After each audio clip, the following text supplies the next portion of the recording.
Hi, I'm Ludwig Wright. I'm a singer-songwriter putting rock and roll into folk, especially at my own concerts. And I live in Berlin, Germany.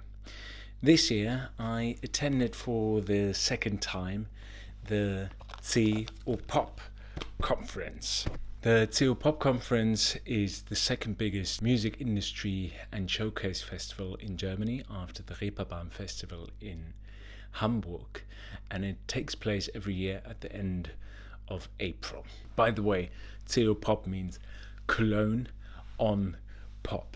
Last year, when I attended for the first time, everything was absolutely new, so it was great to tread somewhat familiar ground this year round. It's all congregated in Ehrenfeld. That makes it quite concentrated, and it's nice to have short walks only between the panels, which leaves enough time to talk to people and actually attend the panels properly. I want to talk about 5 things I learned or thought about at the CO Pop Conference 2025. The music industry is as dissected and multifaceted as never before. The ways to record your music, to promote it, the diversification of genres, the niches and physical sound mediums. One never had so many options and possibilities. And although the levels of entry at certain means are lower than traditionally, it hasn't particularly become easier to have a great career in music or make a living off music. And probably in the end, it boils down to do more. I guess artists and their teams, they will try to broadcast on as many channels as possible, which won't let them delve too deeply into each. That's why it's important to keep in mind one doesn't have to offer everything. Think about your core business. What's the money maker, or what lets you survive? This leads me to my second point. You don't have to do it alone. Because, secondly, it's a myth that you can do everything on your own. Writing songs, demo and studio recordings, putting on shows, playing them, mixing, mastering, bookkeeping, sync deals, promotion, video shoots, taking pictures, posting on social media, writing a newsletter. The tasks are endless. In the last few years, especially with the rise of affordable music technology, artists have been told you can do anything and everything on your own. Well, yes, theoretically, but it has never been advantageous in the long run for businesses to run a one-person show and to gatekeep and try to control everything. And it's true, differentiation of labor, it's a good thing. Try to make out what you're best at and what you enjoy the most. Then outsource the rest to other freelancers, agency and corporation partners. Because in the end, it's oftentimes cheaper to pay someone to do something than to learn the skill and do it oneself, something possibly you don't really enjoy, and in the end have a result which isn't that great either. Because the tasks are so plentiful and diverse, I think it's more important than ever to build an efficient team. But that doesn't mean that you can't be independent, because the third topic I want to talk about is avoid dependencies. Certain platforms, they have become so big and so important that it seems to make sense to only concentrate on this one platform.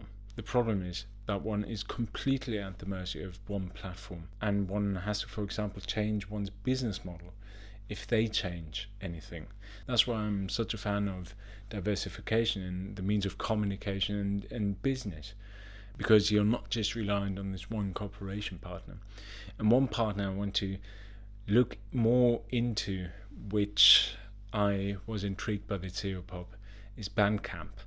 I met a representative of the music distributor, and although I have been using it for years, I never really got into it properly. So it's a low level entry music distributor. They have a growing audience, and I think it's really worth looking into that a bit closer. In the end, to avoid dependency, the best tool is your own newsletter. Number 4, the newsletter isn't dead, and it probably will never die, except for if we die due to the climate crisis, because I guess cockroaches won't send newsletters to each other. The most common newsletters are digital nowadays. They used to be physical, which can make sense nowadays too, because it's not being done really. However, the email newsletter is easily scalable. It's more successful than any communication on social media, and you can offer more of a deep dive. The big question is, what value can I bring into one email?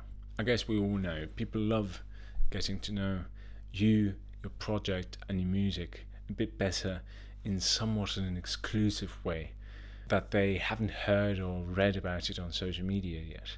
And the newsletter is a great way to do that. I personally love the written word, and I'm subscribed to many newsletters. My 2 favourite ones are by the singer-songwriter Joshua Bernal from York and the Swiss band Black Cedar Who. The links are in the description. If I could pique your interest into subscribing my newsletter, you can do so here. Number 5.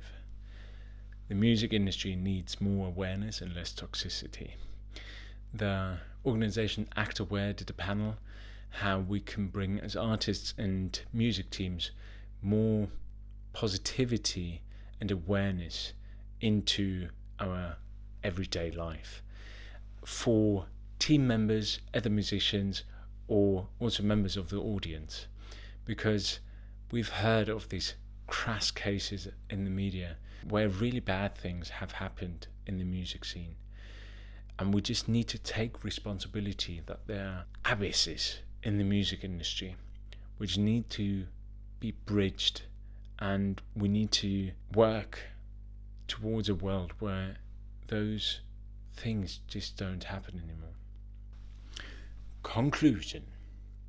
All in all, I really loved and enjoyed being at the CO Pop conference in Cologne. I think it's a great event. I saw so many familiar faces, and I got to know a lot of new people, which was great. It absolutely makes sense for artists and people in the music industry to attend events like these, not only to strengthen one's own network, but also to be a part of a community.